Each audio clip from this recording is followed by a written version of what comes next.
Stamattina mi sono alzato, oh bella ciao, bella ciao, bella ciao, ciao, ciao. Stamattina mi sono alzato e ho trovato l'invaso.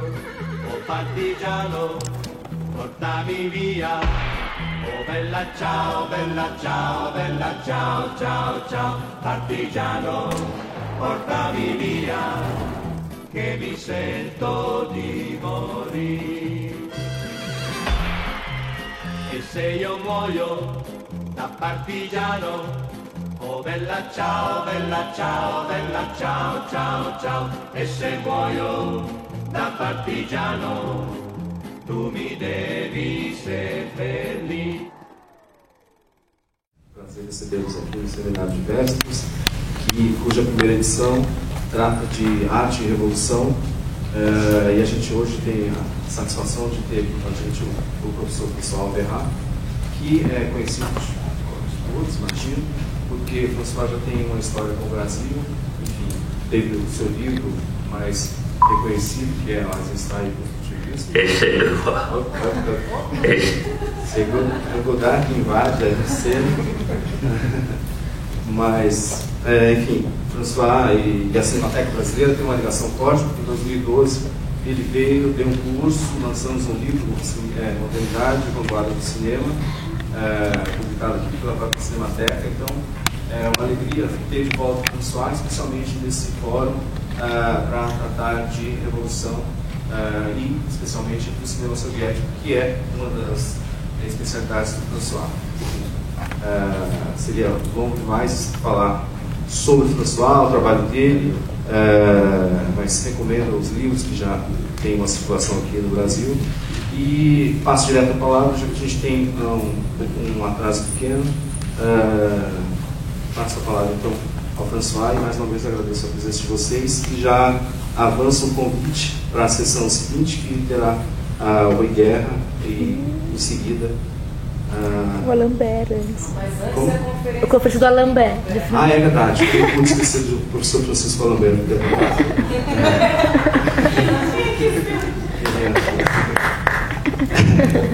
Bom, passo a palavra para o professor François Berrat. Muito obrigado.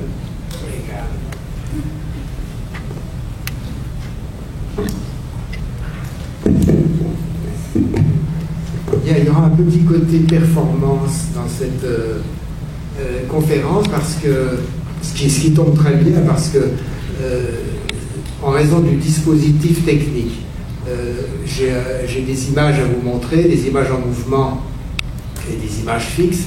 Et d'ordinaire, vous savez tous ça si vous êtes à l'université et ailleurs, on a des PowerPoint et on dirige soi-même. Or ici, il faut passer par un centre qui est la cabine avec le technicien, et donc il y aura peut-être quelques flottements, mais ce sera indirect. Je donnerai un signal qui sera ensuite suivi ou pas. Vous avez vu déjà un démarrage un petit peu...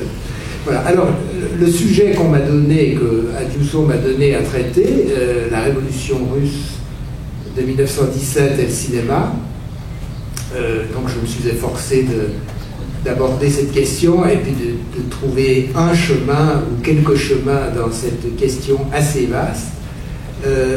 Et en prologue, on va vous montrer un petit film qui évidemment a à voir avec le sujet, qui n'était pas prévu, mais enfin que j'ai apporté et que Adiuso a considéré judicieux de vous montrer, qui s'appelle La Sarah à Saïra.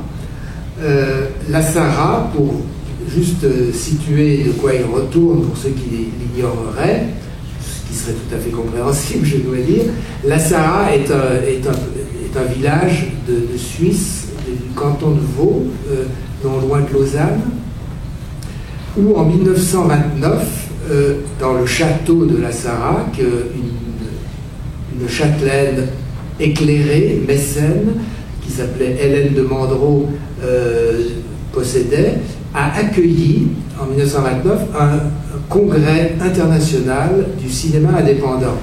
L'année d'avant, il y avait eu un congrès de l'architecture moderne avec Le Corbusier, Molinach etc.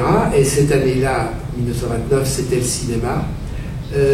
Et à l'occasion de ce congrès, c'est Dziga Vertov qui devait être invité pour représenter l'Union soviétique. Et il est reparti en Union soviétique parce qu'il avait la possibilité de réaliser enfin son premier film sonore, Enthousiasme, et il est parti. Et en revanche, Eisenstein, qui se trouvait à Berlin pour prendre des contacts, enfin, etc., et la sortie du film La Ligne Générale, a été invité à venir à sa place avec Alexandrov et Tissé. Et durant le congrès, ils ont tourné un petit film. Il y avait donc Hans Richter, il y avait Walter Ruttmann, il y avait Béla Balázs, enfin toute une pléiade, Léon Moussinac pour la France, toute une pléiade de gens qui étaient un petit peu au front sur le cinéma qu'on appelle d'avant-garde. Je n'insiste pas puisque j'ai écrit un livre sur la question pour savoir comment interpréter ce terme d'avant-garde, donc je ne vais pas y revenir, mais en gros le cinéma d'avant-garde ou cinéma indépendant. Et donc Eisenstein et Richter ont eu cette idée de faire un petit film avec les participants pour se moquer un petit peu d'ailleurs du thème. Voilà. Et ce film a été perdu. Soit il n'a jamais été tourné, soit pensait-on, soit il s'était perdu parce que le laboratoire l'avait perdu. Enfin, il y a eu diverses hypothèses sur lesquelles j'avais un petit peu enquêté à l'époque.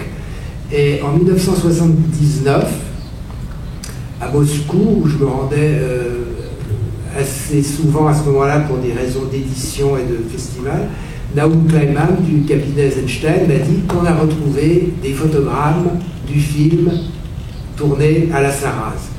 Il m'a fait des tirages photographiques et je suis rentré en Suisse avec ces tirages. 1979, c'est aussi l'année où la FIAF, la Fédération internationale des archives du film, auquel appartient bien entendu la Cinémateca Brasileira, a tenu son congrès, donc son congrès annuel justement à Lausanne. Elle était accueillie par la Cinémathèque de Lausanne.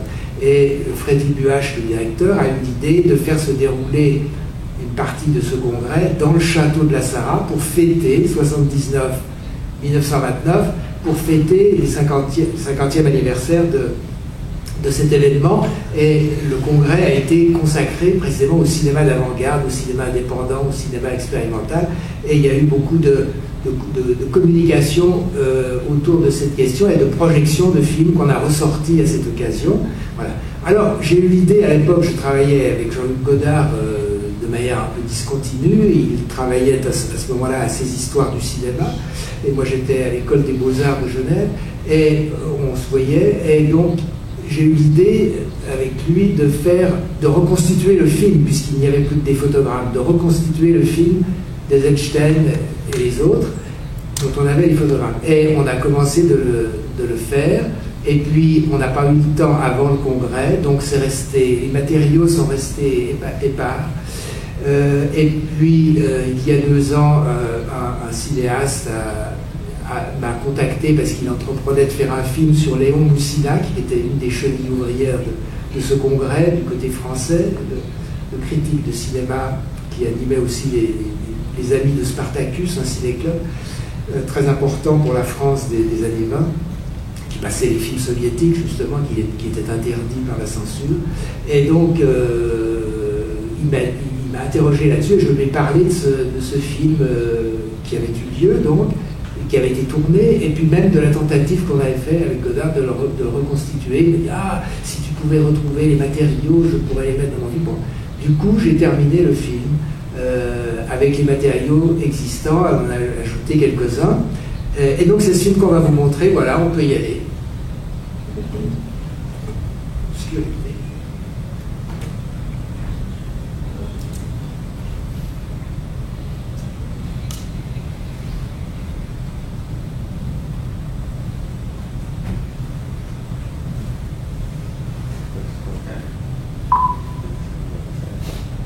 Essaie de voir.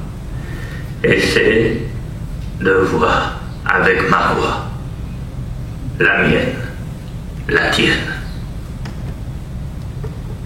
Le son est bon?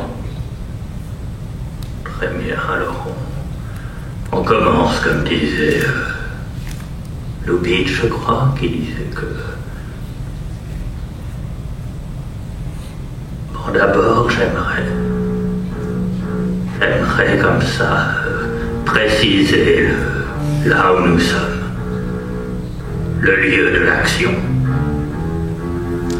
la Suisse, à moitié moi, à moitié lui. Et plus précisément comme ça, le château de la Sarraz. Bon, l'époque de l'action, c'est 1929. 1929. La crise, comme aujourd'hui. Un monde s'effondre, un autre va le remplacer, et c'est ça qui nous plaît.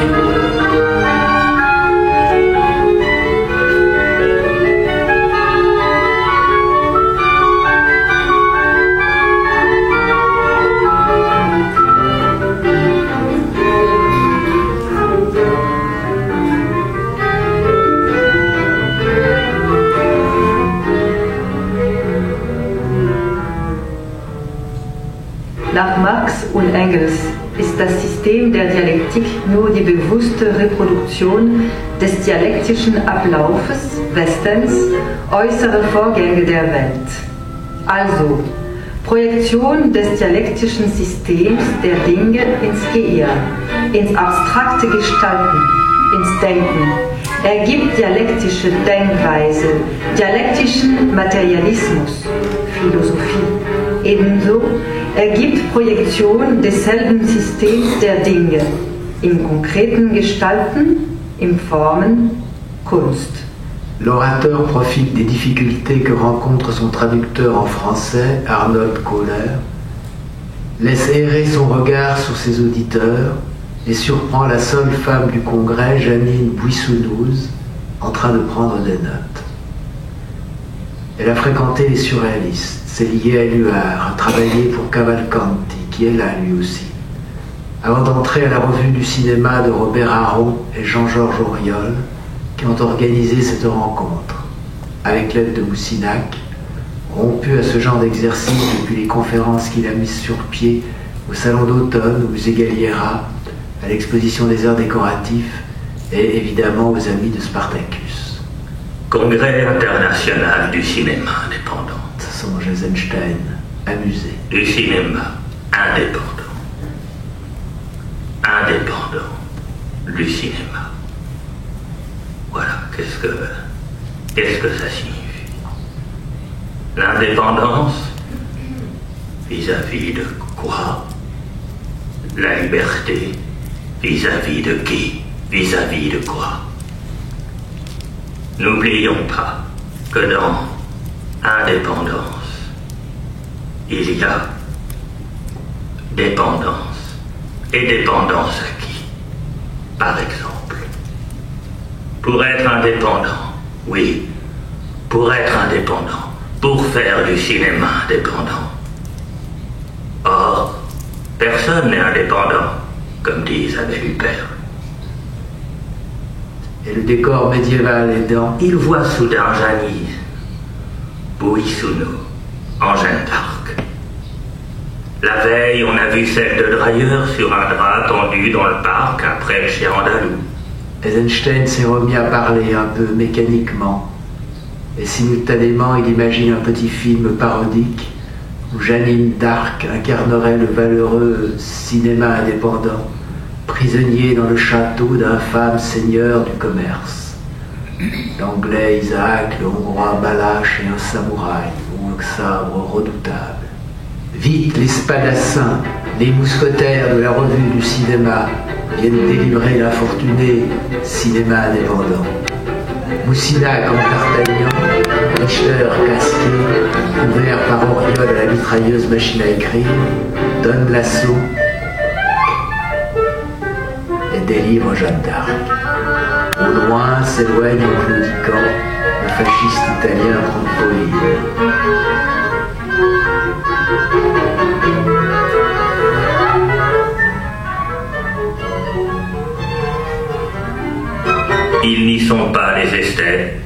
paladins de l'art pur, songe à Weinstein. S'ils veulent un cinéma indépendant, il leur faut d'abord œuvrer à une révolution sociale qui la rendra possible, qui le rendra possible, et se lier au mouvement révolutionnaire, combattre le fascisme. Moussina, que son séjour en URSS a convaincu de la supériorité du cinéma soviétique, fait chorus. Et il énonce un peu sentencieux, il n'est pas de petite mesure. Il n'est pas de petite mesure. Il faut tout détruire.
Merci. Donc je reviens à ma dissertation, le sujet de dissertation que m'a donné le professeur Adilson Mendes.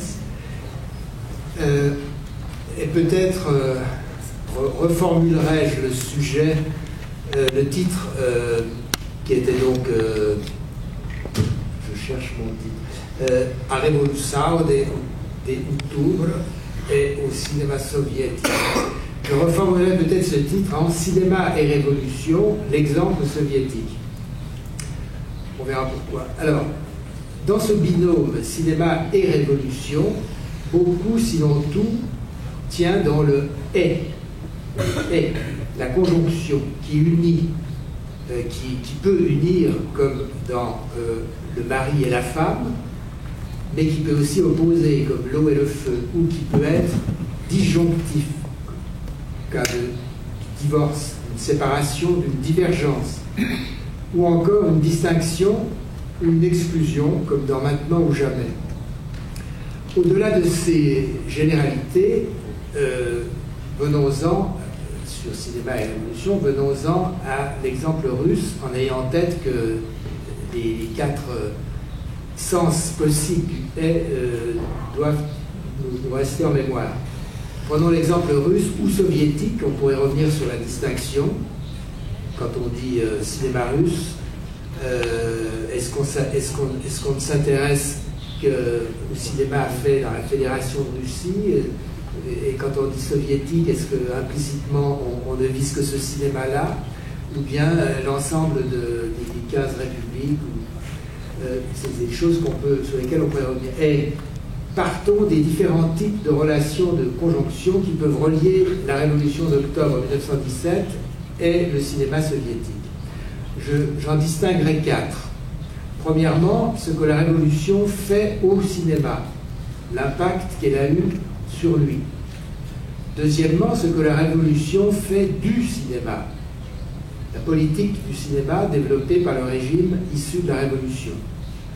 Troisièmement, ce que le cinéma fait de la révolution, la représentation qu'il en donne, la prise en compte qu'il fait de ce qu'il y a eu ou de ce qu'il y a révolution. Quatrièmement, ce que le cinéma fait à la révolution. En quoi, pourrait-on dire, le cinéma participe à la Révolution et éventuellement, en tout cas l'enrichit, sinon la change, intervient comme partie prenante de celle-ci. Elle n'est pas vouée seulement à sa représentation. Parce qu'en effet, quand on dit la Révolution d'octobre et le cinéma soviétique, d'ailleurs on pourrait dire le cinéma mondial, où il y a eu des effets de la Révolution de 17, d'ailleurs avant même l'Union soviétique, dans certains films occidentaux, en général pour mettre en garde contre celle-ci, comme dans Les Deux Orphelines de Griffith, par exemple, dont le carton liminaire dit qu'il va évoquer la terreur sous la Révolution française, en disant que des faits comme ceux-là se répètent de nos jours avec la terreur du régime soviétique. Donc, on a un peu l'impression, quand on évoque ce binôme, que l'on va parler de la représentation de la Révolution dans le cinéma. Mais c'est très limitatif de voir les choses ainsi, et c'est d'ailleurs pour sortir de cette vision-là que je vais développer un peu mon propos. Alors, cela dit, il y a deux préalables à la mise en œuvre de ces différents couples de conjonction. Premièrement, qu'appelle-t-on révolution? Et deuxièmement, qu'appelle-t-on cinéma? Alors, je ne définirai pas ici ce qu'on appelle cinéma, ce serait un peu long, et disons que cette conférence aura un peu comme résultat, normalement, d'en dire quelque chose. Quant à la révolution, par contre, la question se pose d'emblée de savoir ce qu'on entend sous ce mot, pour pouvoir le mettre en relation, et quelle que soit cette relation, avec le cinéma soviétique. Le gênant anniversaire de la Révolution d'octobre 17 que nous vivons en cette année 2017 le montre bien. Il n'y a quasiment plus personne, en tout cas en Europe, pour se réclamer de cette révolution qui a pourtant, comme l'avait bien dit John Reed, ébranlé le monde, abalu au mundo. Ni les Russes et les anciens soviétiques qui se réclament désormais d'autres valeurs, je n'insiste pas, vous le savez aussi bien que moi, ni plusieurs des partis communistes de pays qui se réclament du socialisme, le Vietnam, la Chine populaire, le Laos, la Corée du Nord, Cuba, faut-il ajouter le Kerala et peut-être d'autres territoires, et moins encore les partis communistes des pays capitalistes, qui l'ont pourtant célébré avec des nuances jusqu'en 1990. Parfois plus que des nuances, si l'on songe à la déclaration du secrétaire général du Parti communiste italien, disant en 1987, à l'occasion précisément d'un de ses anniversaires, que la force propulsive de cette révolution s'était tarie, comme, disait-il, il est intéressant d'avoir aussi la deuxième partie de la phrase, comme s'était épuisée la force propulsive qui avait vu la naissance des partis sociaux-démocrates autour de la deuxième internationale. En général, on cite que la première partie, mais les deux. On sait que l'autodissolution du PC en Italie a donné une improbable cosa de centre-gauche, rapidement dissoute dans les injonctions néolibérales de l'Union européenne et du capitalisme italien et mondial. Donc, cette force propulsive s'était peut-être épuisée pour Berlinguer, mais il n'a pas trouvé d'autre force, manifestement, propulsive. Donc c'est le néant. Aujourd'hui, cette absence ou extrême faiblesse de prise en compte de la Révolution d'octobre 1917 est avant tout le résultat de la victoire idéologique de la pensée de droite qui a toujours présenté cette révolution comme un coup d'État, un coup de force des bolcheviks emmenés par Lénine, lequel avait été envoyé quasiment par les Allemands dans un wagon plombé pour affaiblir la coalition des Alliés que l'Allemagne avait alors comme adversaire dans la guerre de 14-18. Depuis l'autodissolution de l'URSS, et en particulier à l'approche du centenaire de 1917, la pensée de droite a effectué, sinon un virage, en tout cas une inclinaison nouvelle, en opposant cette fois dans l'année 17 la révolution de février à celle d'octobre.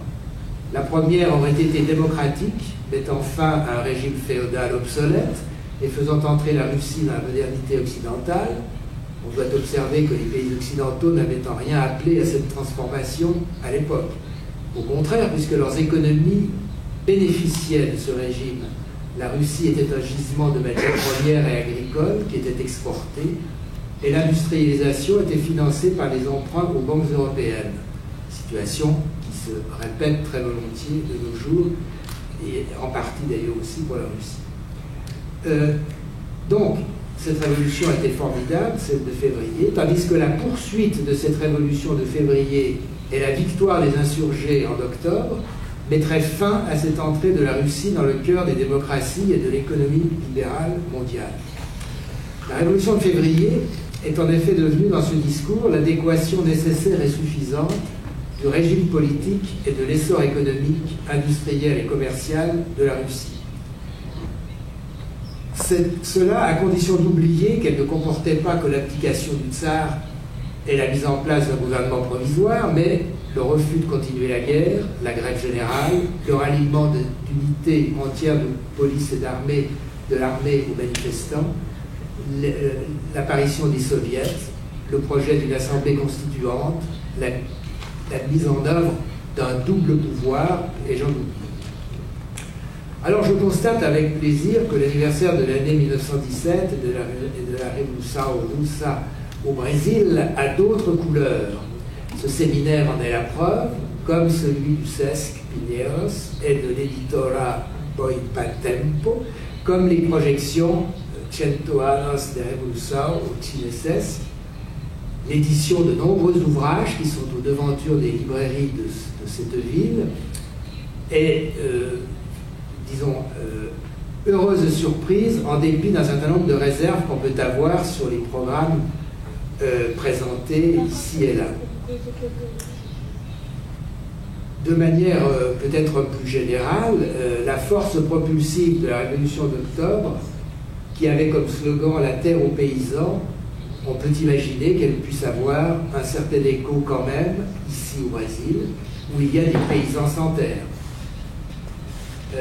Comme on a vu hier dans le film de Chahine, La Terre, et comme cela se perpétue d'ailleurs dans l'Égypte contemporaine.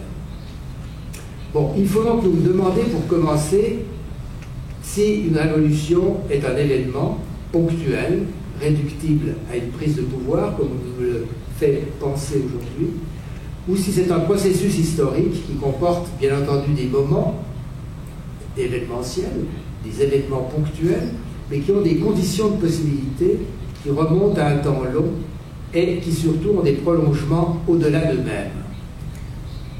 Car si la prise de la Bastille en 1789 ou la prise du Palais d'Hiver en octobre 17 n'étaient que des apax, des événements singuliers sans passé ni futur, elles n'auraient pas pu être considérées comme ramassant, exprimant et impulsant une révolution, opérant une rupture dans un ordre établi, permettant de penser autrement le monde à partir d'elle.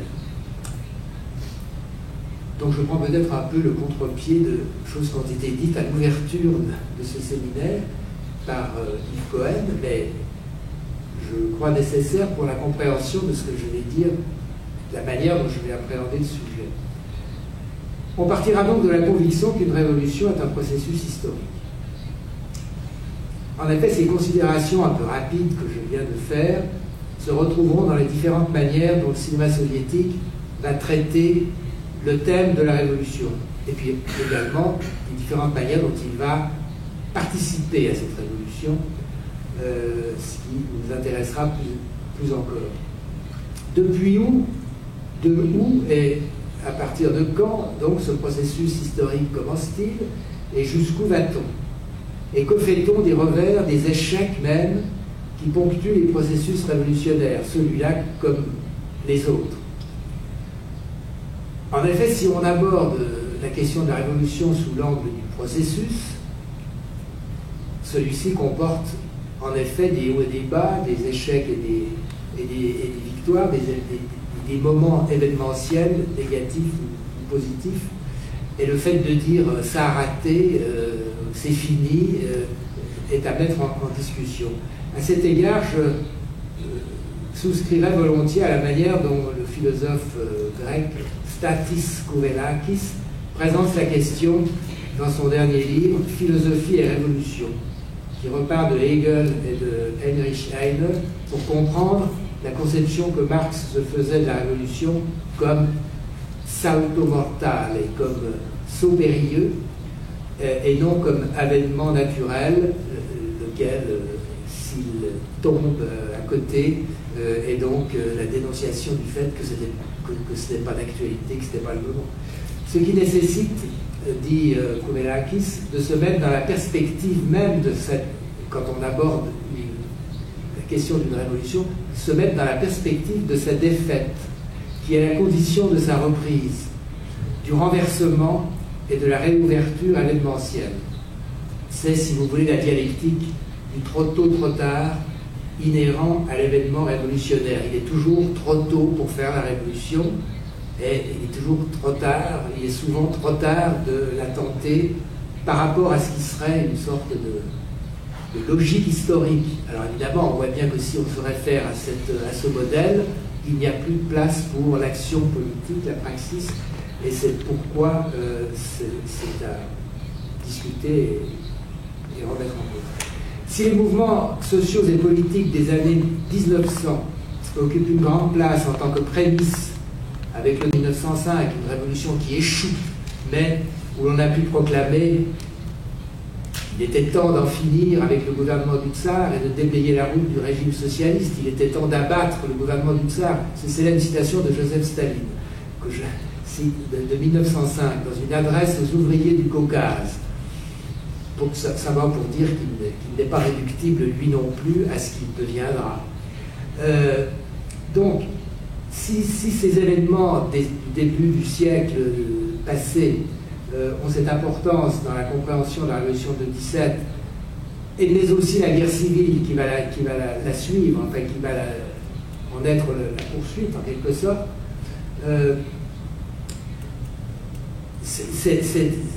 ceci va se retrouver dans tous les films qui vont traiter du sujet. De même que les effets de cette révolution d'octobre, dans d'autres régions de l'ex-empire tsariste, comme l'Ukraine, l'Ouzbékistan, la Géorgie, etc. Tous ces aspects, ces moments, font partie du processus.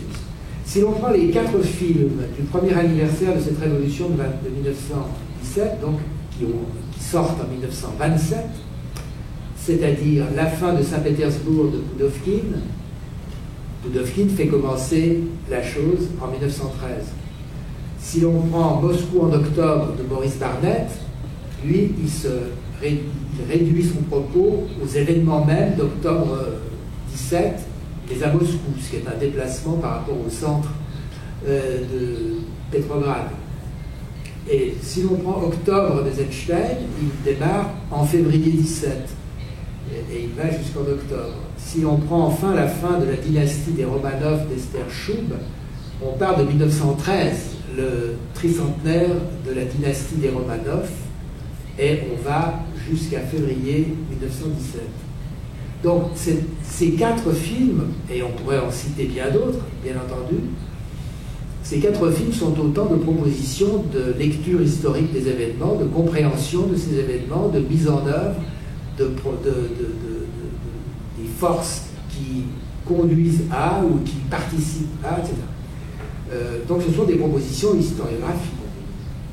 Si l'on songe ensuite au grand nombre de films qui ont évoqué ou dépeint des événements sociaux et politiques antérieurs à l'année 17, donc à commencer par l'année 1905, qui, comme le fait le cuirassé Potemkin, mais aussi des suites de situations encore antérieures, comme c'est le cas dans La mer de Poudovkine, qui est située en 1905, dans L'aigle blanc de Protazanov, qui est situé dans les années 1900, sans que ce soit précisé.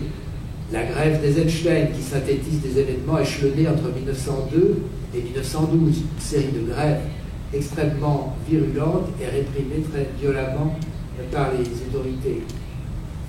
Et ces événements, ou parfois l'allusion à ces événements de 1917 sans en faire leur sujet, des films qui ont pris donc effet, mais qui ne traitent pas directement, comme Horizon de Kuleshov par exemple, qui raconte le retour d'un juif russe qui a émigré pour des raisons de ségrégation raciale et religieuse avant la Révolution, et qui, de New York, apprenant, où il subit l'exploitation capitaliste, apprenant que la Révolution a éclaté, rentre en Russie. Bon.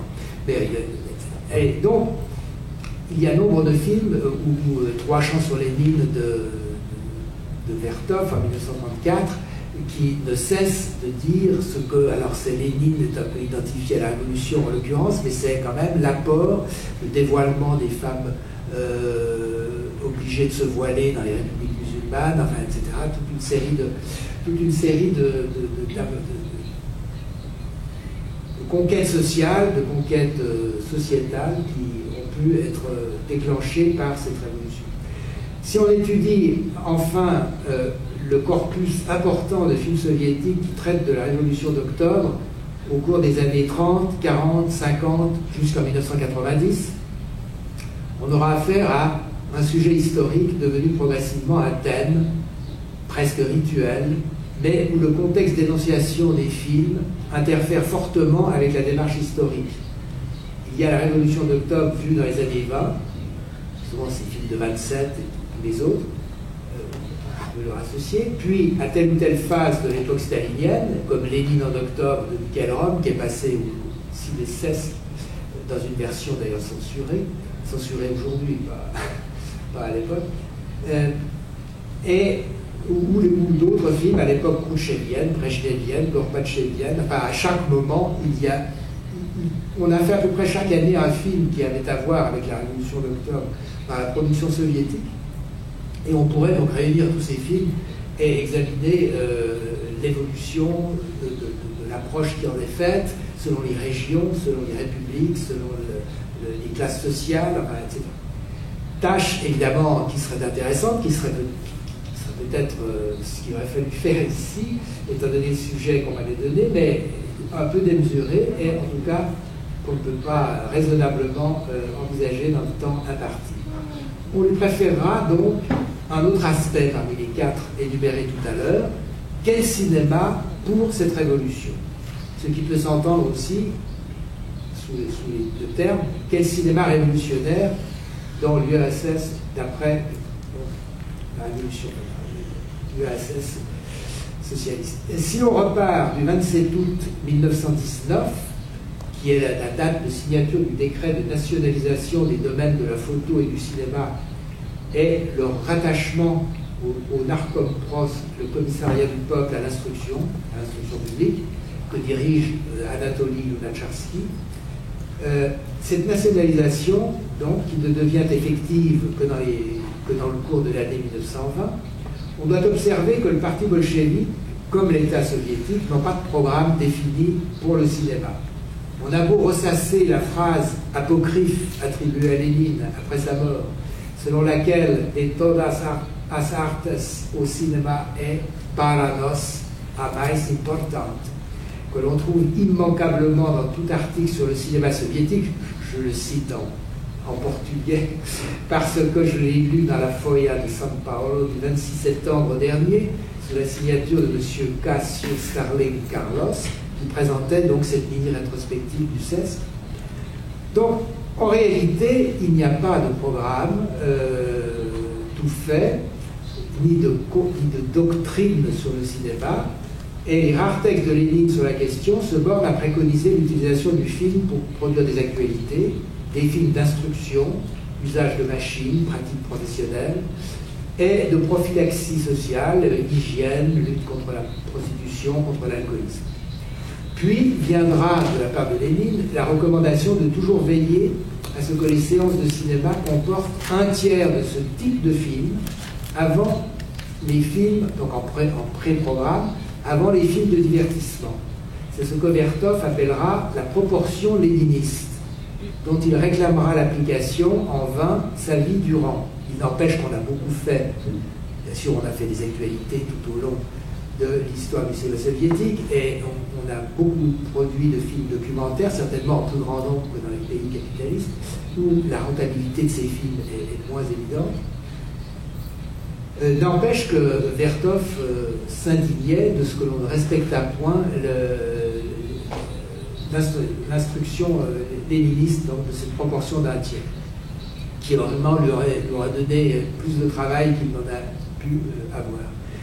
Alors, si l'État et le parti n'ont pas de doctrine arrêtée, les discussions sur la nature d'un cinéma qui soit accordé à la période révolutionnaire, ayant un rôle dans cette période, ayant une fonction sociale, vont en revanche aller bon train dans diverses instances, diverses institutions, dans la presse, de la part de divers acteurs individuels ou regroupés en collectif.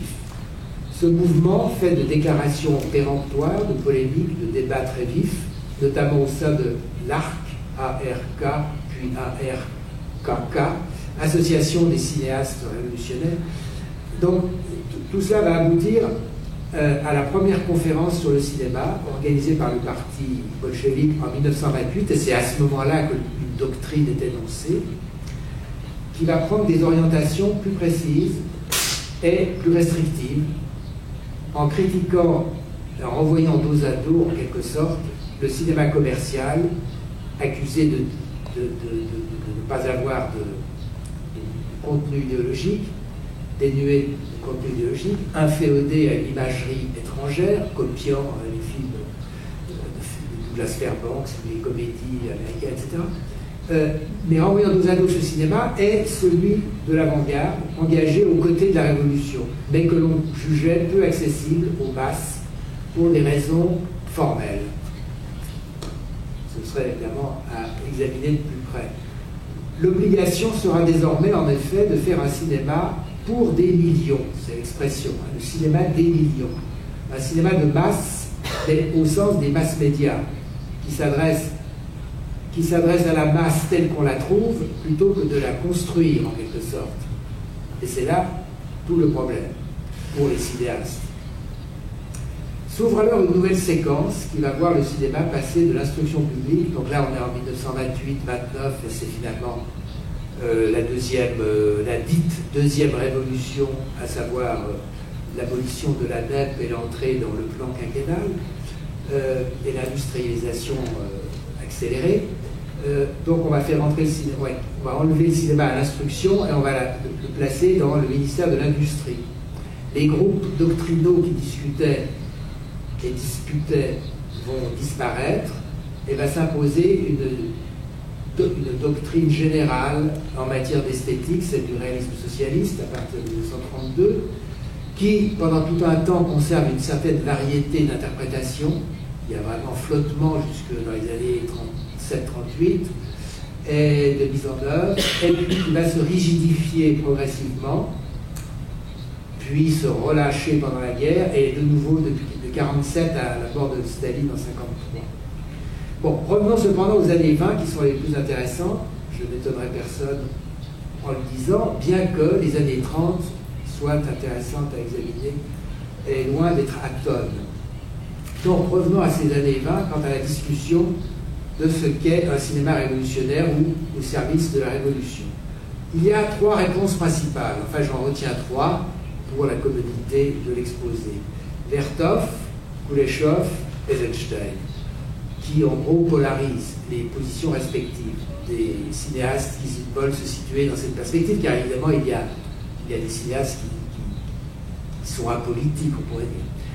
Vertov, donc, l'un des premiers, entré en 1918, donc avant la nationalisation du cinéma, au service de la Kino Nedelia, la semaine cinématographique, éditée par le Kino Comité, le Ciné-Comité, qui était déjà une production soviétique, enfin une production bolchevique, avant la nationalisation, donc qui était rattachée au Narkoprost dont j'ai parlé. Donc Vertov s'attache, vous le savez sans doute, c'est la doxa sur, enfin c'est ce que tout le monde sait sur Vertov, s'attache aux faits, à l'enregistrement des faits, qui ne dépend pas de la visée intentionnelle d'une conscience, l'auteur, sujet transcendantal, mais d'une opération de fixation, d'enregistrement, fixation en russe, de ce qui est. Le réalisateur, dans cette démarche, est plus un coordinateur qu'un créateur au sens artistique du terme, un coordinateur des prises de vue, des fixations des faits, Et il procède ensuite à leur agencement. Alors là, c'est le moment plus créateur, entre guillemets, quoique le mot soit progressivement éloigné au profit de celui de constructeur. Donc leur agencement dans une optique matérialiste et communiste. C'est la doctrine du cinéoi, le kinoglas, puis du ciné-vérité, le kinopravda, qui donne lieu à des centaines de numéros d'actualité avant de passer à des longs métrages comme La sixième partie du monde, En avant soviet, La 11e année, L'homme à la caméra, 1929, et puis, je laisse la suite, quelques longs métrages encore avant que les difficultés ne commencent pour Vertov et qu'il ne puisse plus faire de films vraiment à sa manière après 1936. Deuxième tendance, celle de Kuleshov, qui a travaillé à l'époque du cinéma tsariste, il était formé à cette époque-là, auprès de Bauer et d'autres, et qui est aussi l'un des premiers cinéastes de l'après 27 août 1919, qui réalise des films d'abord d'actualité à cette époque-là, comme Vertov, d'ailleurs ils sont même sur le même sujet à un moment donné. Il y a un film qui est attribué à l'un et à l'autre. Justement, entre parenthèses, parce qu'on aime aujourd'hui attribuer les films à un nom, hein, n'est-ce pas? Cette économie monétaire, symbolique de l'auteur joue très fort, alors qu'à l'époque, précisément, on l'avait aboli en partie. Hein, j'y reviendrai. Donc, il réalise des films d'actualité, des films factuels, et ensuite des films de fiction, mais des films de fiction qu'on pourrait dire factuels néanmoins, n'est-ce pas? Car il déplace cette factualité de l'image du réel à la pratique corporelle des modèles. Les modèles, c'est-à-dire ceux qu'on appelle aujourd'hui des acteurs, mais que lui récusait ce nom au profit de celui de modèle, emprunté à la peinture. Donc ces modèles qui ne sont pas des acteurs parce qu'ils n'imitent rien, ils ne sont pas dans la facticité, ils ne jouent pas, justement, mais ils font, ils effectuent, ce sont des performeurs, ils jouent pour de vrai, comme des artistes de cirque qui peuvent rater leur coup et tomber depuis leur perchoir ou autre. Sa démarche, donc, à Kuleshov, va aboutir à une déconstruction du dispositif de représentation du cinéma bourgeois via la parodie, la décomposition, la mise à distance des procédés, des gestes, des stéréotypes. Sans parler de son premier film personnel, Le projet de l'ingénieur Price, qui date de 1918, qui reprend les codes du film de détective, des serials, et les met en crise par accélération, en quelque sorte. Donc sans parler de ce film-là, tout le monde connaît, je suppose, d'ailleurs on l'avait montré en 2012, ici même, donc vous l'avez tous supposé l'avoir vu, Mister West au pays du bolchevique, film de 1924, auquel on peut ajouter Le rayon de la mort, 1925, Selon la loi, ou Duralex, 1926, et on peut même aller jusqu'à son dernier film personnel, qui date de 1933, Le Grand Consolateur, mettant en scène le personnage de l'écrivain américain O. Henry, et qui est un film qui déplie les niveaux d'énonciation sur trois niveaux qui interfèrent, et qui mettent en avant donc la facticité, le caractère conventionnel de la narration. Donc ça, c'est vraiment Kuleshov. Et Eisenstein, en troisième, venu du théâtre d'avant-garde expérimental, Meyerhold, Foreger, le Proletkult, proche de Tretiakov, Sergei Tretiakov, avec qui il travaille, et qui procédera en deux temps dans sa démarche des années 20, après qu'il passe au cinéma en 1925 avec La Grève, puis Le Potemkin.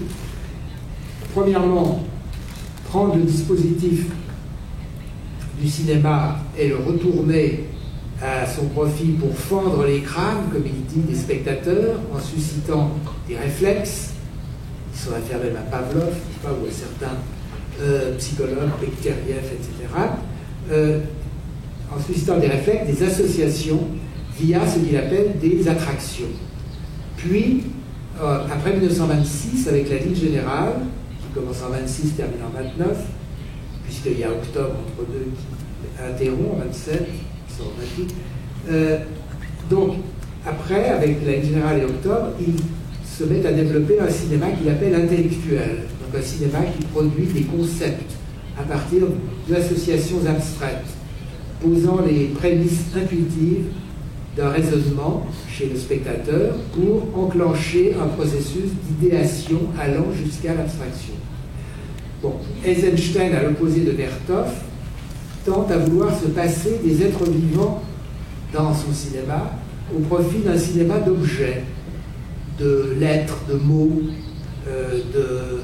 d'images préexistantes, presque un cinéma d'animation, proche du collage et du photomontage, où l'écriture joue un grand rôle.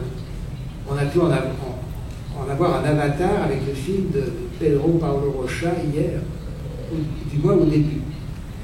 On en parlait tout à l'heure avec lui. Une séquence dite de l'écrémeuse dans la ligne générale est caractéristique de cette démarche.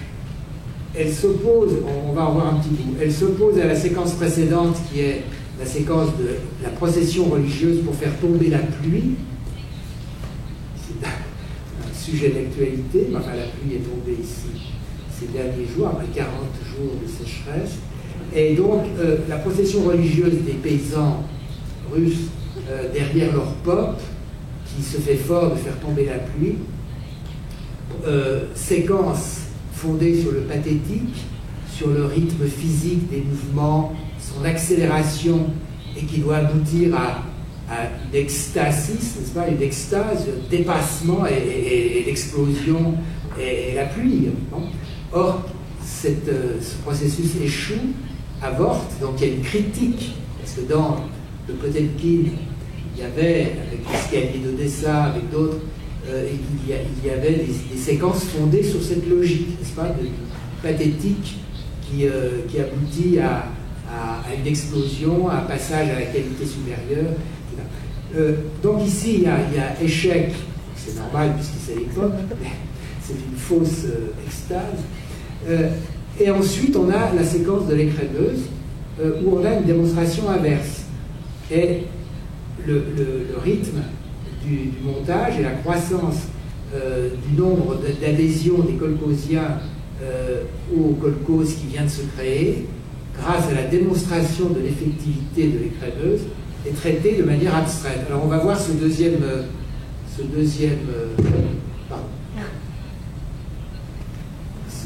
extrait qui suit ce livre.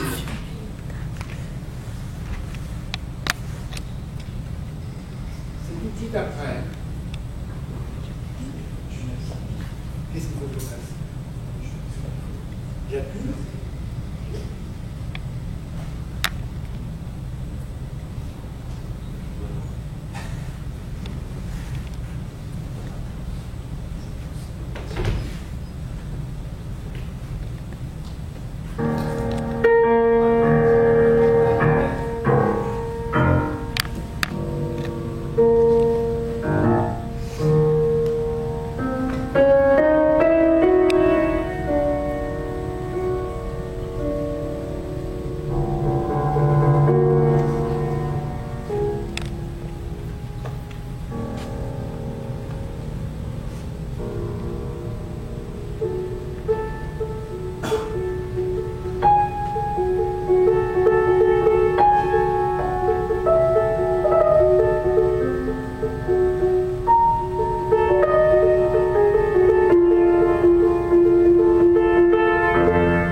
Bon, oui, c'est la fin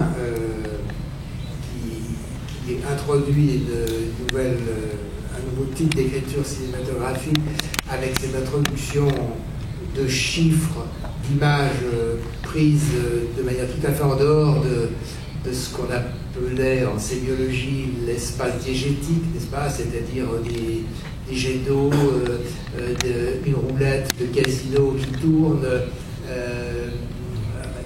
des éléments extérieurs à l'endroit où l'on est, et qui viennent se combiner de manière tout à fait abstraite, enfin non mimétique de la situation en jeu. Et là, ce passage qui passe un peu vite parce que ça va plus vite que normalement, et aussi à cause de la musique, dont je m'excuse qu'elle soit restée parce qu'elle n'était évidemment pas du fait d'Eisenstein. Donc cette enfilade de chiffres qui vont et viennent, donc cette dynamique d'un élément non mimétique est tout à fait particulière, remarquable dans le cinéma. Depuis lors, il y a pu y avoir des expériences de cet ordre, bien entendu, jusqu'à Guy Debord, mais là on est en 1929. Comme on le sait, les derniers projets d'Eisenstein des années 20 sont hautement abstraits. Glass House, satire de l'architecture moderniste et des utopies de réconciliation sociale fondées sur la transparence, projet qui travaille de 26 à 31 et qui échoue, qui ne peut pas mettre en œuvre, y compris à Hollywood où il essaie une dernière fois. Ou bien Le Capital de Marx, adapté avec, disait-il, la méthode du monologue intérieur de James Joyce. Jusqu'à présent, donc, on connaissait un certain nombre de...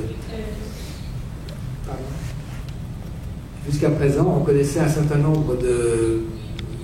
qui avaient été réunis et qui sont traduits, j'imagine qu'elles le sont aussi en portugais, notes pour adapter Le Capital d'Eisenstein, mais une chercheuse russo-allemande, Elena Vogtmann, a trouvé récemment tout un gisement d'autres propositions plus visuelles. C'est pourquoi j'en montre quelques-unes, parce qu'on ne va pas rester. Alors, je n'ai pas le pouce suffisamment puissant. Je ne sais pas où il faut appuyer, qu'est-ce qu'il faut viser, mais j'appuie.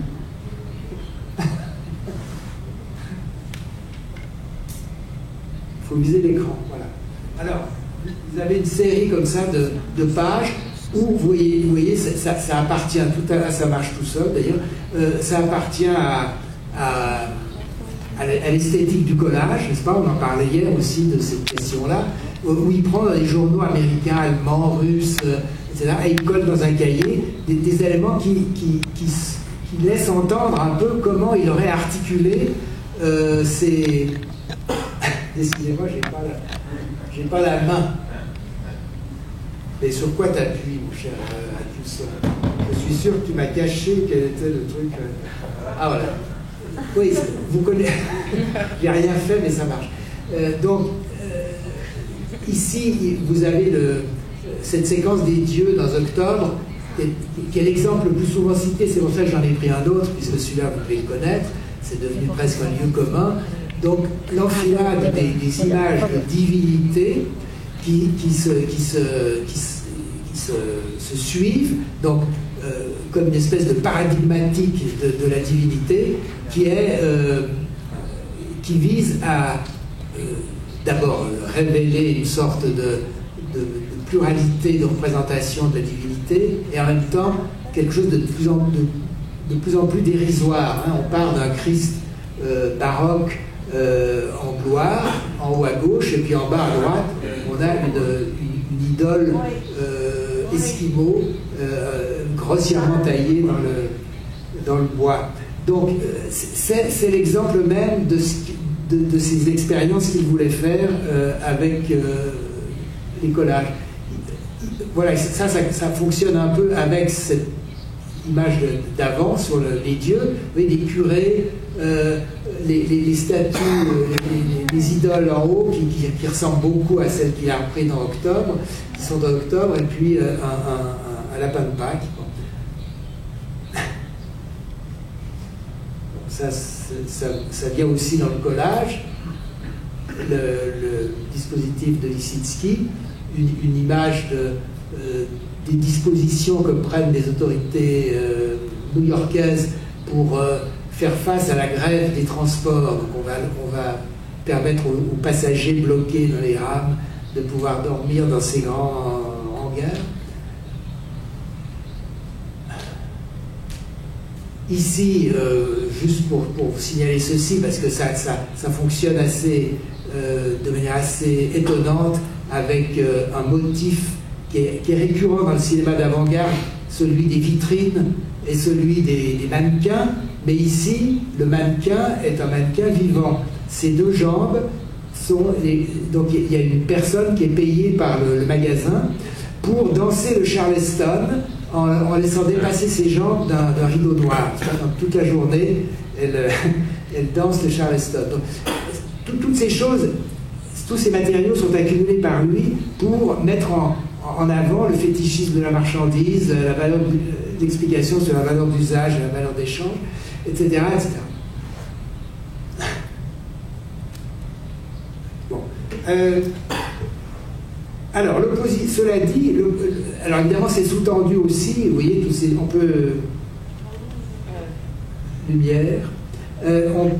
On peut aussi avoir en tête, n'est-ce pas, le fait qu'il ait parlé de la méthode joycienne pour articuler les concepts marxistes du capital, s'entend évidemment avec ce fort niveau pulsionnel d'affect, de rapport à quelque chose qui peut aller du côté de l'érotisme, en tout cas de la sensualité, et qui est mise en œuvre pour partir donc d'un niveau de sensible et ensuite arriver à une abstraction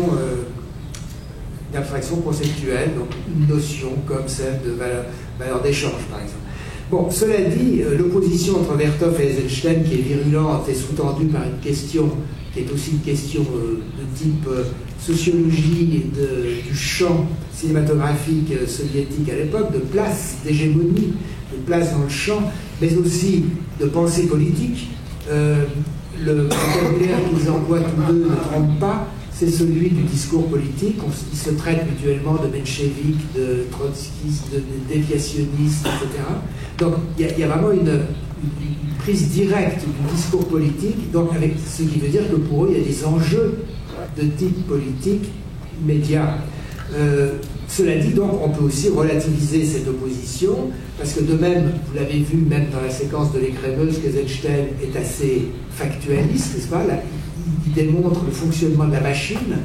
À la limite, ça appartient plutôt au factualisme. D'ailleurs, on pourrait penser en voyant cette machine à le film qu'on a vu juste avant, réalisé à la Borde, que présentait Yoris de Bishop, où on voyait une machine pour aiguiser les couteaux, qui était filmée de manière récurrente dans ce film.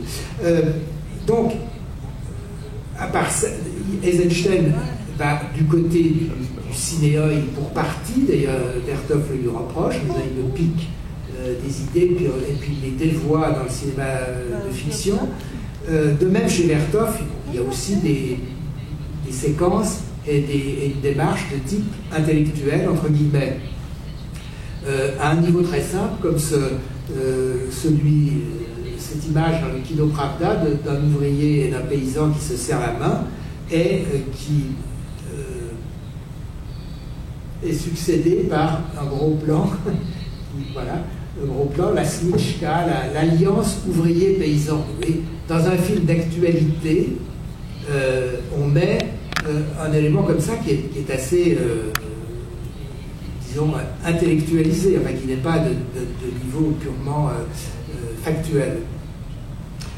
Il y a d'autres exemples, je n'ai pas le temps de les montrer, mais c'est évidemment à avoir en tête, tels que la fabrication du pain ou de la viande, que Vertov, dans des Kino Pravda, fait remonter en faisant aller le film à l'envers, faisant remonter le pain de l'étal, disons, de la boulangerie au champ de blé.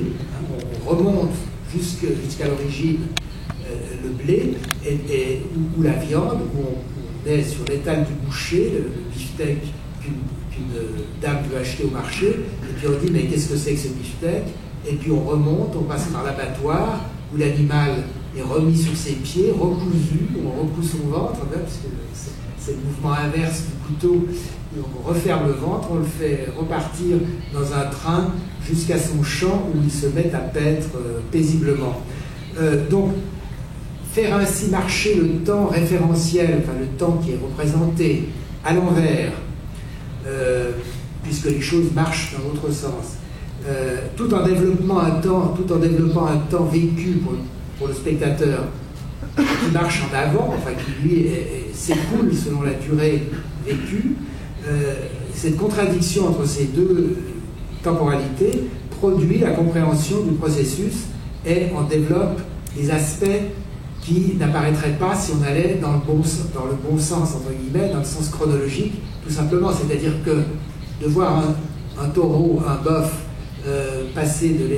revenir de l'état de beefsteak à l'état d'animal paissant librement dans son champ, ça a des connotations, y compris animalistes ou écologiques, actuelles. Bon. Bien, cela dit, encore une fois, il y a d'autres démarches que les trois que j'ai énumérées là, Vertov, Kuleshov et Eisenstein, comme celle de Kozintsev et Traunberg au sein de la FEX de Leningrad, celle de Friedrich Ermler, qui est également dans un groupe, un collectif à Leningrad, celle de Yudkevitch, celle de Oklopov, celle de Shangelaya, Dovzhenko, il y en a beaucoup, qui firent elles aussi l'objet de débats, d'appropriation, tant dans la presse que dans la pratique des cinéastes. Mais sans doute peut-on dire que les trois que j'ai cités ont sans doute polarisé les débats. Ainsi, la théorie du cinéma intellectuel, à laquelle j'ai fait un peu allusion, est-elle reprise par Ermler dans son film Un débris de l'Empire, qu'on avait montré en 2012 ici, avec l'argument de l'amnésique qui retrouve la mémoire 10 ans plus tard et donc qui découvre la société soviétique alors qu'il avait perdu la mémoire à l'époque tsariste, ou par Oklopov qui adapte Un appétit vendu de Paul Lafargue dans un film et dans deux ou trois autres. Bon. Ainsi également les discussions du Lev et du Novilev, la revue de Mayakovsky autour du factualisme, de la littérature du fait, de l'éviction de la fable et de la promotion du matériau par rapport au sujet, la fable et le sujet étant des constructions qui déforment le matériau. Donc ces discussions dérivent de l'examen de la théorie de Vertov.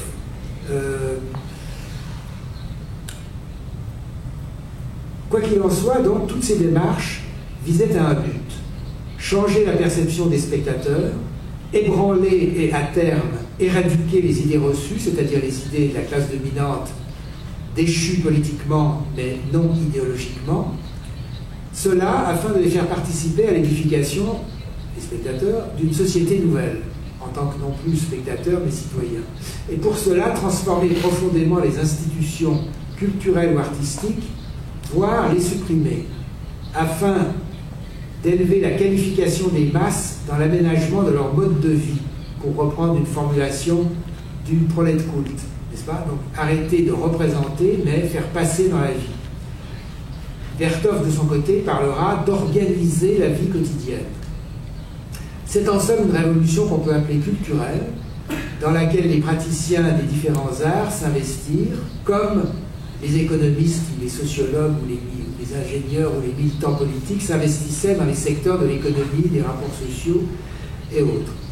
Pour que les citoyens puissent participer à cette construction, il fallait qu'ils s'affranchissent des préjugés religieux, familiaux, sociétaux qui pesaient sur eux et que l'application du tsar ni l'instauration du pouvoir des soviets n'avaient dissipé comme par enchantement. C'est donc à cette question cruciale pour le nouveau régime que s'attachaient les cinéastes. Pour revenir aux distinctions proposées au début de cet exposé, c'était là leur participation à la révolution et leur contribution au processus continu de celle-ci.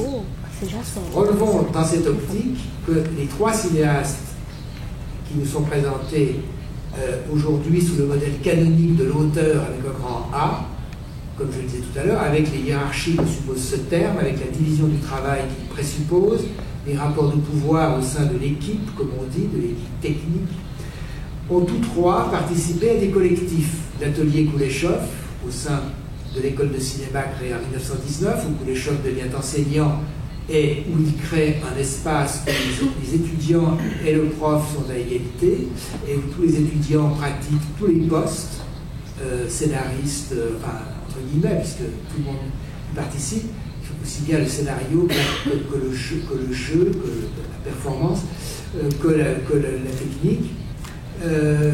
Donc tout le monde est sur un pied d'égalité. Eisenstein est dans le collectif du Proletkult, il est dans une troupe, il fait équipe avec d'autres, on a cité Tretiakov, puis il forme le groupe des trois avec Tissé et Alexandrov, et avec d'autres un peu plus qui s'agrègent, comme Maxime Strauss, etc., d'autres qui sont dans sa mouvance. Donc l'idée du collectif qui délègue à d'autres ou qui fait qu'il n'y a pas disons, cette organisation pyramidale qui prévaut aujourd'hui encore dans le cinéma par imitation des rapports de production et des rapports d'autorité au sein de l'entreprise. Vertov, lui qui ne s'appelle d'ailleurs pas réalisateur comme je l'ai dit mais coordinateur, crée le Soviet Détroit avec son frère Mikhail Kaufman et Ivan Beliakov, auquel se joint Svilova, qui est une monteuse du Goskino, qui quitte son travail et qui entre dans le Soviet Détroit. Puis ce sont les Kinox, les Kinoki, Kino-Oki, les Ciné-Yeux, c'est le nom qu'ils se donnent, Kinox, qui comprennent principalement Vertov, Svilova, Kaufman, Beliakov, Kopalin, Lamberg, Yodovitch, Zotov, toute une équipe de gens qui vont fonctionner jusque dans les années 27. Les difficultés commencent. Vertov doit partir en Ukraine parce qu'à Moscou, il n'est plus persona grata, et son équipe va évidemment mais chaque fois, on va le voir tout à l'heure, chaque fois qu'il est quelque part, il imagine la transformation du lieu de travail, des conditions de travail et des rapports de travail, cela dans un but, disons, aussi bien d'efficacité, d'économie, de profitabilité du travail. Enfin, il y a toute une réflexion de sa part, comme de la part d'ailleurs de Kuleshov, de son côté, sur ces questions qui ne seront jamais prises en compte pleinement, et même pas du tout, par les administrateurs et les bureaucrates de la production cinématographique qui préfèrent reconduire les formules consacrées, puisque chacun occupe une place avec son autorité, et qu'il y a une espèce d'atomisation de l'exercice des choses. Alors, justement, on va s'arrêter quelque peu sur Vertov, si on en a encore le temps. Qu'est-ce qu'il nous reste? 5 minutes? 5? Oui, on a commencé avec une demi-heure de retard. Hein. Je ne dois pas payer les pots cassés pour les autres. Moi, Bon. On peut, pour aborder le cas de Vertov, donc prendre deux auteurs qui ne sont pas lui-même, parce que lui-même a écrit sur un mode assez différent de celui d'Eisenstein. Vous connaissez tous les écrits d'Eisenstein. ils sont en cours de traduction dans le monde, il y en a des pléthores. C'est un théoricien, Eisenstein. Il a un être théoricien à côté de son être praticien. Vertov, j'en dirais pas autant, c'est un praticien qui se donne des directives, disons, mais qui ne théorise pas à proprement parler sa pratique. Bon, donc, on peut s'appuyer sur deux... Voilà. Alexei Gan et Boris Arbatov. Le premier, donc Alexei Gan, qui a écrit ce livre en 1923, Vive la démonstration de la vie. Démonstration veut plutôt dire, enfin en russe, mais c'est monstration, on pourrait dire, hein, exhibition, qui préconise le cinéma. Gan, il vient des arts plastiques, si on peut dire, enfin des arts graphiques. Il a participé à Lipkouk avec l'Institut des arts appliqués et Koutebas, les ateliers, avec Rodchenko et d'autres. Ils ont contribué à faire partir Kandinsky de cet endroit où il avait été nommé, parce qu'il lui préconisait une vision qui ne leur retenait pas, mais bon. Donc c'est un théoricien du constructivisme. Il a d'ailleurs fait un livre qui s'appelle Le constructivisme. Et quand il va découvrir le cinéma, par le cinéma de Vertov, il va le prendre comme médium par excellence de ce qu'il veut mettre en œuvre, où le fait donc l'emporte, on pourrait dire, sur le signe. Hein. C'est-à-dire que c'est vraiment l'objet, d'ailleurs on va parler de kino-mèche, kino-objet dans le vocabulaire vertovien. Gann voit donc le cinéma de Vertov comme l'exemple même de cette démarche, et il sera le premier à le soutenir dans sa revue,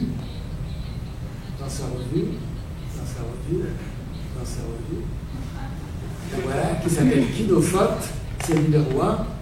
D'ailleurs, vous remarquez, il est pour Vertov, mais il n'est pas contre... le type qui faisait cette acrobatie, c'était un des acteurs, un des modèles donc, de l'atelier Kuleshov. Ça, c'est un photomontage de Rodchenko, ou de Stepanova, mais je crois de Rodchenko. Donc, dans sa revue Kinophote, dans son livre, il préconise donc Vertov. Ils vont ensuite se disputer et se séparer parce que Gann va essayer de faire un film que Vertov va trouver très mauvais et il va le bannir à ce moment-là. L'autre personnage intéressant à citer pour introduire à l'esthétique vertovienne, si on veut, ou à la pratique vertovienne, c'est Boris Arbatov, qui est une sorte de sociologue de l'art, théoricien aussi, qui va pousser assez loin la récusation du cinéma tel qu'hérité par la Russie, de la part des pays qui l'ont inventé, n'est-ce pas? Lui, il va dire, si on conserve le même dispositif de cinéma que celui qui a existé en Occident et qui a fonctionné dans le cinéma tsariste, quels que soient les nouveaux sujets que l'on met en œuvre, ça reviendra au même. On reconduira la même chose. Ça fait écho. Brecht avait dit quelque chose d'assez proche en disant, si vous montez sur la scène bourgeoise du théâtre bourgeois, vous allez beau dire vive la Révolution, vous serez pris dans le dispositif symbolique du discours bourgeois.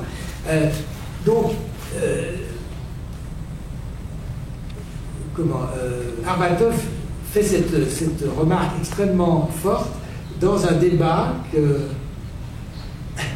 qui a été publié dans Critica Marxista, je le dis puisque c'est au Brésil, où il y a la transcription de ce débat très important et très peu commenté et mal connu malheureusement, sur la question de la fiction, du fait, des degrés de déformation du matériau par le travail de la mise en scène, ou au contraire, faut-il montrer que les faits bruts, d'une part, et à ce débat s'ajoute la contribution d'Arbatov qui dit, oui, c'est très gentil tout ce que vous dites, mais en fait, il faut réfléchir au dispositif. Hein. Donc, le dispositif, parce que le dispositif, il fonctionne indépendamment des intentionnalités. J'avais prévu de citer un passage d'un séminaire de Lacan de 1954, c'est l'année de la mort de Vertov, où il met c'est assez curieux, inattendu de la part de Lacan, mais il a parlé de cinéma de temps à autre dans ses séminaires, et en l'occurrence, il met en scène une machine de cinéma, on pourrait dire célibataire. Peut-être s'était-il inspiré de la nouvelle d'Adolfo Bioz Casares, La Invention de Morel, mais il évoque un monde dépeuplé, déserté par les humains, où arrive une caméra qui produit un film et le conserve de manière autonome. Tout être vivant ayant disparu, la caméra enregistre néanmoins ce qui reste, la montagne, le lac, le café du Flore en train de s'effriter, dit-il. Et de ce caractère autonome qu'il accorde à l'appareil cinématographique découle une proposition sur l'essence de la technique. La machine, dit Lacan, c'est la structure comme détachée de l'activité du sujet. Le monde symbolique, c'est le monde de la machine. Si bien que la caméra, qui représente le plus haut degré de la civilisation où nous sommes parvenus, dit-il, permettrait de fournir une définition matérialiste des phénomènes de conscience. Donc il y a une forte proposition sur la question du dispositif qui ne va que plus tard se mettre en place dans la pensée théorique du cinéma, n'est-ce pas, dans les années 68-69, avec l'apparatus theory en Grande-Bretagne, en Amérique, mais en France, la réflexion sur le dispositif de Baudry et d'autres dans les cahiers du cinéma de l'époque. Pour Lacan, donc, la conscience, elle est produite par la machine en quelque sorte. C'est-à-dire le sujet est produit par la structure.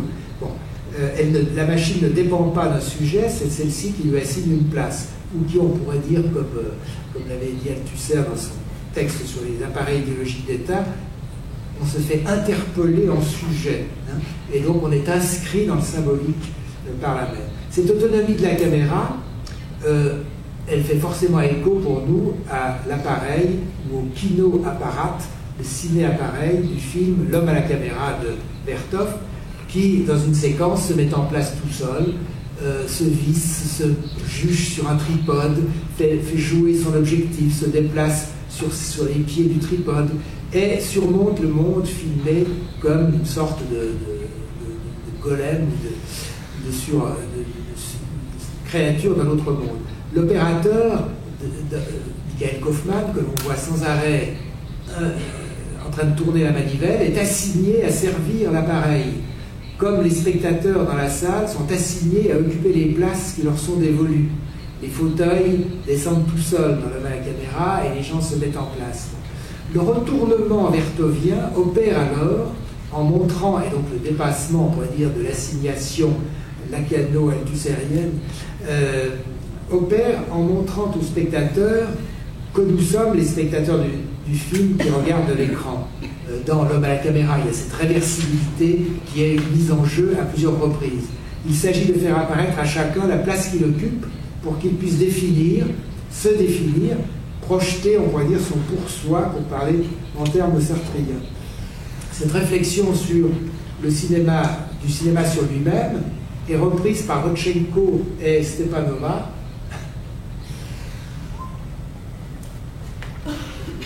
dans un bouquin qui s'appelle Le cinéma en URSS de 1935. Je le cite parce que c'est la fin d'une certaine réflexion constructiviste. Vous voyez, cette page à droite, très intéressante, parce qu'on n'y comprend rien. Il y a une espèce de foule vue de dessus, et puis des volutes en haut, un truc à l'envers en bas. Ce sont des rabats. En fait, c'est un livre-objet, c'est un livre qui se déplie, qui s'ouvre, et qui comporte en son... quand on le... Allons-y. Voilà. Là, on a ouvert le rabat du haut et on découvre un écran qui est découpé dans la page. Et derrière cet écran, il y a la page. Il y a la page suivante, n'est-ce pas? De même qu'ici, vous voyez, il y a la fameuse phrase de Lénine. Bon, pour nous, l'art, le cinéma est l'art le plus important. Et de l'autre côté, il y a une photo de Lénine. Et donc, cette page, selon qu'on la manipule, qu'on l'ouvre, qu'on la ferme, elle développe d'autres significations, n'est-ce pas? Et donc, le spectateur prend en main le livre, en l'occurrence. Hein, c'est un livre à feuilleter. Lissitzky avait fait également des propositions dans cette optique de livres, de bioscope, etc. Alors, c'est là que je dois m'arrêter, alors que c'est c'était mon introduction. C'est-à-dire Vertov et le dispositif social du cinéma. Je vous montre juste ceci. Je voulais au fond dire cela. Vertov, il est très connu, on en a parlé hier, on en a reparlé aujourd'hui. Tout le monde a vu L'homme à la caméra, vous allez sur YouTube, vous avez L'homme à la caméra, enfin bref. Et il y a une fascination pour ce cinéma de l'image multipliée, de l'image précipitée, du flicking, flicker, etc. Mais on oublie, je le dis tout benoîtement, parce que je suis avec une équipe d'autres dans une entreprise éditoriale visant à rééditer les textes de Vertov, les écrits de Vertov, en français, mais cette édition sera, on pourrait dire, à part en russe évidemment, où il y a eu une édition plus importante déjà, mais jusqu'à présent, les écrits de Vertov auxquels on a affaire, même s'ils sont préfacés par Annette Michelson, même s'ils sont préfacés par Pietro Montani, même si, etc., ils ont toutes les garanties locales, c'est une édition lacunaire, caviardée, qui date de 1966 en russe, et qui n'était pas complète et n'était pas juste. Donc on est revenu au texte source et on édite ça. Mais ce qui est apparu le plus frappant pour moi, au-delà de la complétude des textes, qui est évidemment une chose très importante, donc le bouquin va sortir au mois de novembre en français, si vous connaissez un éditeur brésilien, évidemment, il est bienvenu de faire la même chose. Ce qui m'a frappé, c'est qu'au-delà de ces textes enfin complets, et avec leur acuité en particulier politique, qui avait été gommée à l'époque 66, c'est la réflexion de Vertov sur les questions du dispositif du cinéma, ce dont je viens de parler, et c'est pourquoi j'introduisais les choses avec Arbatov. Il se pose des questions sans arrêt sur comment ça marche, non seulement la machine elle-même, dont on tourne la manivelle, mais la machine avec l'ensemble de ce qu'elle implique, le laboratoire, tous les gens qui concourent, la table de montage, et au-delà, les gens qui vont regarder les films, dans les campagnes, partout, et qui vont devenir des membres des cercles cinéoi, et qui vont ensuite nourrir le cinéoi avec ce qu'ils savent, c'est-à-dire qu'ils vont devenir des ciné-correspondants. Hein, c'est-à-dire que Vertov a une idée de réseau, de mise en place d'un réseau. C'est-à-dire que, on pourrait dire évidemment aujourd'hui, c'est une banalité, le réseau. Mais le réseau vertovien, c'est pas Internet, parce que ce n'est pas l'anonymat. C'est la construction d'une communauté sociale, parce que c'est sur des bases d'appartenance de classe, les paysans, les ouvriers, d'échanges entre ces différentes catégories, et puis au niveau de l'URSS, donc pour que les gens voient ce qui se passe ici, ailleurs, et puis eux peuvent retourner en disant ben, voilà ce qui se passe chez nous, venez filmer, et puis à terme, j'ai pris des photos, les voici, et puis encore plus loin, je peux filmer moi-même ce qu'on est en train de faire, donc une réversibilité, un échange, une interaction, comme on aime à dire aujourd'hui, et puis ça c'est au niveau de l'URSS qu'il met ça en place, et ensuite il a l'ambition de le faire au niveau mondial. Et pour lui, l'international communiste, le Comintern, devrait prendre le Kinoglas et le Kinopravda, donc l'équipe vertovienne, comme moyen de faire la révolution mondiale. Car, dit-il, si tous les ouvriers et les paysans de la planète se voient les uns les autres, partagent leurs expériences politiques, leurs expériences sociales, leurs connaissances respectives, etc., et leurs espoirs de lutte, et leurs méthodes de lutte, eh bien, la révolution est inéluctable. Voilà. C'est une bonne conclusion. Je vous montre simplement pour que vous ayez une idée, parce que c'est tout un corpus qui n'est pas, alors là, qui sera en partie dans le bouquin, parce qu'on a trouvé aux archives de Vienne, de la Cinémathèque de Vienne, du Filmmuseum de Vienne, des choses qu'avait déposées Svilova. Svilova, quand elle a pu sortir du RSS à l'époque khrouchtchevienne, en 57, 8 par là, elle est allée en Suède, elle a déposé des copies de choses qui ont servi ensuite à la connaissance de Vertov, puisqu'en URSS, il n'était pas tellement commenté, c'est le moins qu'on puisse dire. Et puis, ensuite, tout cela, je ne sais pas comment ça a émigré, mais en tout cas maintenant, c'est à Vienne, où Peter Kubelka, le cinéaste expérimental, a été passionné par ce fond, l'a mis en lumière. Donc vous pouvez d'ailleurs aller sur Internet à Filmmuseum Vienne, vous pouvez aller dans l'archive et même visualiser beaucoup de choses. Et il y a notamment des choses qui malheureusement ne sont pas rattachées à des textes, ne sont pas rattachées à des on ne sait même pas de quand ça date quelquefois. Donc ici, ah, ça c'était autre chose. Bon, bon, on regarde ça. C'est la statue de Robespierre qui est inaugurée à Moscou en 1918. Et c'est un kino Nedelia. Hein, c'est des tout débuts donc des travaux de Vertov. C'est pas forcément lui qui a filmé, mais c'est lui qui a fait le montage. Car le montage, le voici. Il y a deux plans.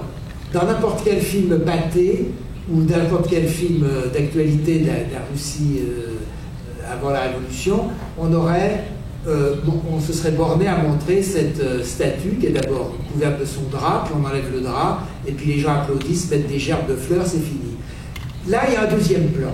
Et ce deuxième plan, vous voyez, il est décisif, c'est-à-dire qu'il articule. Et c'est ça, le montage, c'est ça, c'est articuler deux choses, y compris en s'appuyant sur le vide qu'est l'intervalle, hein, puisque c'est un terme clé chez Vertov et aussi chez Eisenstein. Ce deuxième plan, il est formidable, car vous avez, dans le premier plan, avec la surprise, qu'est-ce qu'il y a derrière ce drap, bon, et on enlève le drap, et c'est la statue de Robespierre. Et cette statue, elle domine la foule. Et la foule vient lui rendre hommage. Et le deuxième plan, il est vu derrière, donc il n'est déjà plus le personnage dont on montre le visage pour dire que c'est lui qui est le grand homme, etc. Il est vu de derrière et il est vu de telle sorte qu'il est en train de se fondre dans la foule, n'est-ce pas, de descendre parmi la foule. C'est décisif comme rapport 1-2. Cette statue, donc, il y a eu beaucoup de statues en 18-19, on a fait des statues pour... c'est intéressant au niveau historique, ça aussi, puisque par rapport au longtemps que j'évoquais hier et qu'avait évoqué Claire Angelini à propos de ses films, d'où part-on quand on évoque un événement et là, on remonte à Robespierre. Tout à l'heure, on va nous parler de la Commune et de la Révolution d'octobre, et c'est évident que c'est quelque chose qui hantait ces cinéastes. Et juste pour pas l'anecdote, mais voilà un journal français de 1919 qui est consacré justement à la place de l'art dans les rues de Moscou et de Petrograd en 1918. Ça a mis une année à arriver, mais enfin bon, vous voyez le fameux monument avec le coin rouge, j'enfonce les blancs, donc les armées blanches, les bandits blancs, c'est marqué, qui va aussi inspirer à Lissitsky ce cercle blanc pénétré par un triangle rouge. Et dans ce journal, on a la statue de Robespierre qui a été démolie le soir même par des vandales byzantines et contre-révolutionnaires, le soir même de cette inauguration qu'on vient de voir, n'est-ce pas? Donc c'est intéressant, le socle de Robespierre démoli par des inconnus. Voilà. Alors, juste si je continue les images, voilà.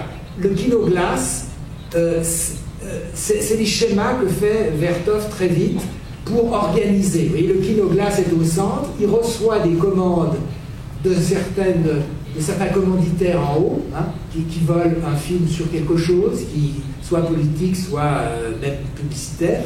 Et puis, le kinoglace redistribue à des opérateurs qui ensuite vont dans les régions, etc. Vous voyez, donc cette idée de la structure est très importante chez lui.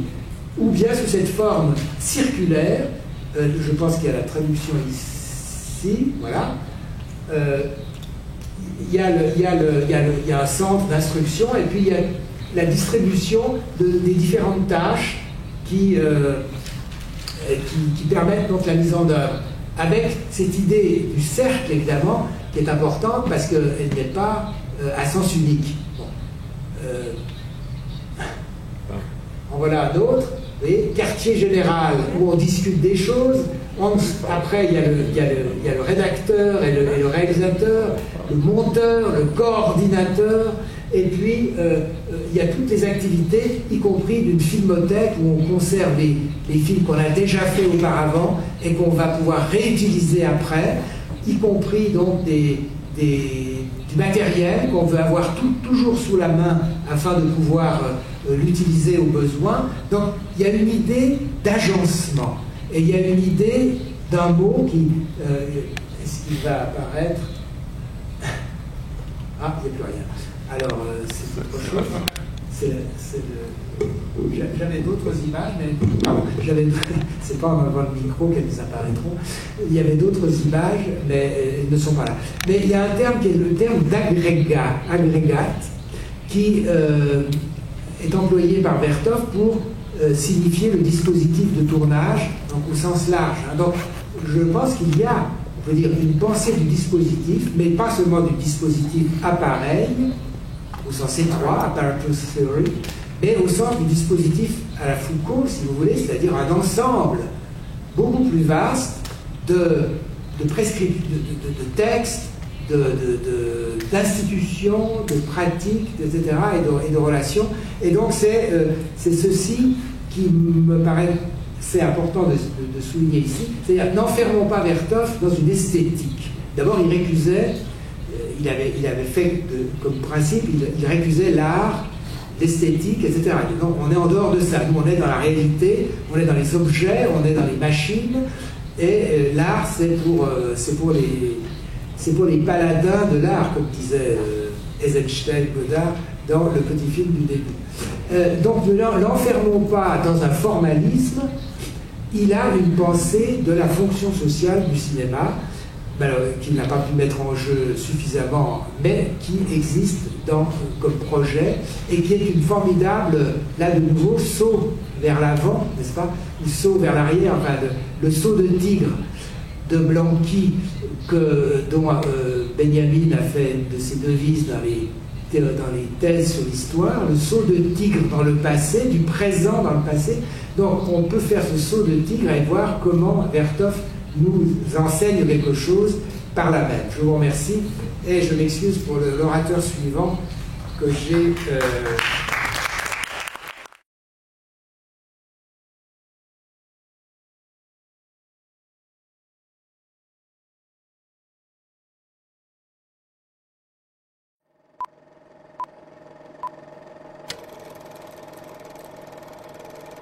Stamattina mi sono alzato, oh bella ciao, bella ciao, bella ciao, ciao, ciao. Stamattina mi sono alzato e ho trovato l'invaso.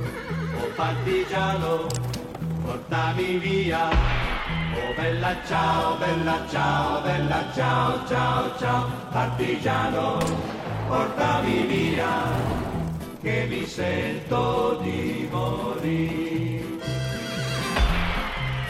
E se io muoio da partigiano, oh bella ciao, bella ciao, bella ciao, ciao, ciao. E se muoio da partigiano, tu mi devi seppellire.